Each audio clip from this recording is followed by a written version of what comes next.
Osasun sistema guztiek dituzte itxaron zerrendak. Osakidetzako erabiltzaileek bataz beste 53 egun ematen dituzte zain kirurgia ebakuntza bat izateko. Nafarroan berriz, azken datuen arabera, 52.000 pertsona daude espezialistarekin lehen kontsulta izateko zain. Itxaronaldia gainera, bataz beste, 65 egunetakoa izaten da.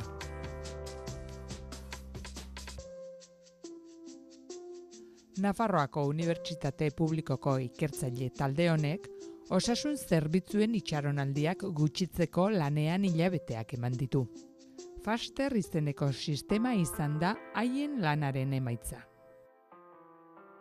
Faster es un sistema de guiado y localización de pacientes. Pazienteak gidatu eta lokalizatzeko sistema da Faster. Osasun zerbitzuak hobetzeko helburua du. Mejorar el servicio de asistencia sanitaria. Nafarroako osasun zerbitzuarekin eta beste bi enpresa pribatukin elkarlanean garatu dute Faster. Nafarroako gune mediko teknologikoaren eraikin berrian jartzeko diseinatu zen. Eta krisia medio osasun egitasmoa bertan behera geratu bazen ere, Faster erabat garatuta dago. Con los especialistas médicos, porque al final ellos Medikuekin batera, ohikoak diren 70 prozesu zehaztu ziren. 70 casuísticas que son las más comunes, de tal manera que Horien arabera, pazienteak egin beharreko bidearen eredu erraz batzuk finkatu ziren. para poder decidir cuál iba a ser el camino a seguir. Adibidez, norbaitek belauneko gaitzen bat izan ezkero, medikuek jakin badakite hori hartatzeko badagoela aurrez zehaztutako prozesu bat. Procesos muy claramente establecidos, muy lineales, ¿no? Medikuak ikusiko zaitu, hainbat azterketa aginduko dizkizu, eta emaitzak aztertu eta gero, espezialistaren gana bidali, eta honek errehabilitazioa aginduko dizu. Era honetako prozesuak dira oso linealak, bata bestearen atzetik erraz egitekoak. Helburua hori zen, tratamendua eta mediku kontsultak ahalik eta gehien azkartzea. Tratamientos y toda esa consulta médica. Aririk gabeko lokalizazio sistema honen funtzionamendua frogatzeko, behin-behinean Nafarroako Unibertsitate Publikoko eraikin batean jarri zuten. Eta ikertzaileetako bat gelaz gela ibili zen pasebilela egiaztatzeko. Eraikinaren barruan pertsonei mugitzen laguntzen dien sistema da Faster. Emango dituzten urratsetan zuzentzen ditu. Uneoro pertsonak lokalizatuta izaten ditu eta era berean erabiltzaileei sistemarekin komunikatzeko aukera ematen die. Komunikazioa bi norabidetan bermatzen du.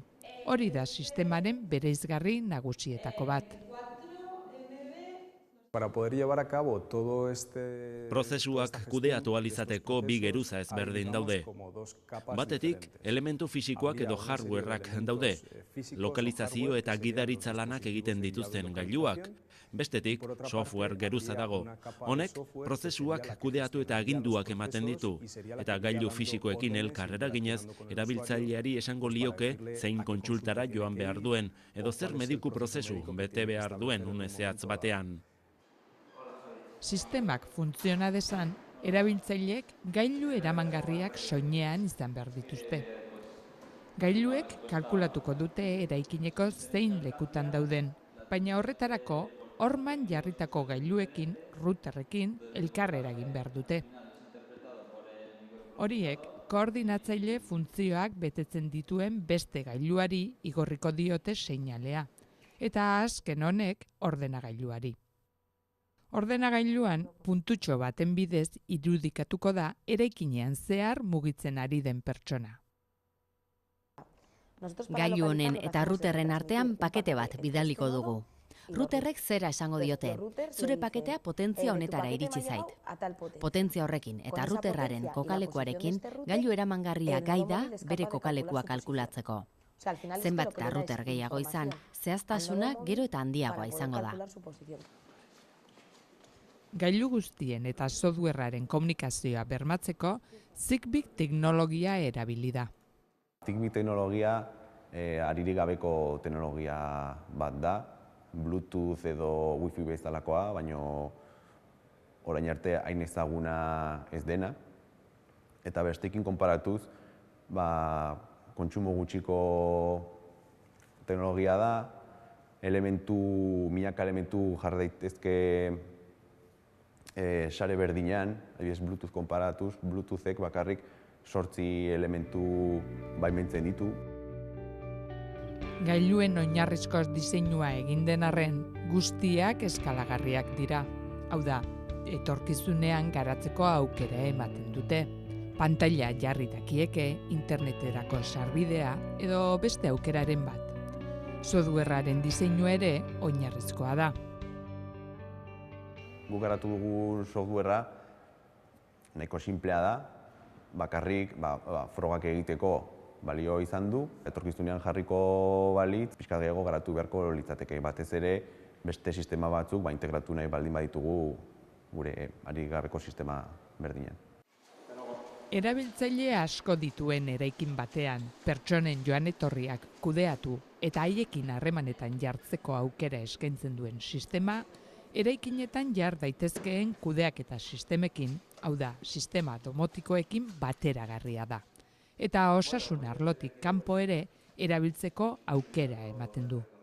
El sistema realmente se puede emplear para múltiples tipos de aplicaciones, ¿no? O sea, sistemak aplikazio anitzak izan ditzake. Osasun arloan zerbitzu berri bat abian jartzeko ideiarekin garatu genuen, baina sistema beste alor batzuetara molda daiteke. Hala nola, ekoizpen logistika arlora, merkatalguneetara, museo edo antzeko aisialdirako guneetara, lokalizaziorako laguntza izan daiteke. Egitasmoaren espiritua horixe da, ahalik eta aplikazio eremu gehien izatea.